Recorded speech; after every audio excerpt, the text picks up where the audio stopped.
Double high pressure পাম্পটি দিয়ে আপনি যে কোনো জায়গা থেকে পানি নিয়ে আপনি বাইক অথবা গাড়ি ওয়াশ করতে পারবেন। দেখতে পাচ্ছেন আমরা জমিতে ইনপুটের পাইপটা ফেলে দিয়ে আমরা বাইক ওয়াশ করতেছি। আপনারা চাইলে বালতির মধ্যে পানি নিয়ে অথবা ট্যাপ কলের সাথেও লাগিয়ে আপনার বাইক অথবা গাড়ি ওয়াশ করতে পারবেন। এখন বর্ষা সিজনে আপনি একবার বাইক রাইড করে আসলেই দেখবেন অনেক কাদামাটি লেগে থাকে এবং এমন এমন জায়গায় ময়লাগুলো থাকে যেখানে হাত দিয়ে ময়লাগুলো সরানো পসিবল হয় না।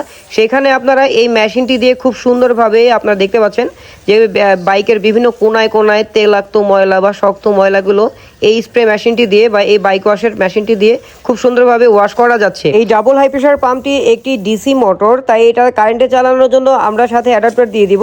আপনি চাইলে বাইকের ব্যাটারি অথবা 12 ভোল্টের যে কোনো ব্যাটারি দিয়েও এই পাম্পটি চালাতে পারেন। অতএব এই পাম্পটি কারেন্টেও চলবে এবং ব্যাটারি দিয়েও চলবে। দেখতে পাচ্ছেন খুব সুন্দরভাবে পরিষ্কার হয়ে যাচ্ছে। ডাবল হাই প্রেশার পাম্পের ফুল সেটআপের সাথে পাবেন 30 ফুট পাইপ, কারেন্টে চালানোর জন্য অ্যাডাপ্টার, একটি স্প্রে গান, একটি ফিল্টার, ক্লাম সহ পুরো সেটআপটা পাচ্ছেন মাত্র 2500 টাকা।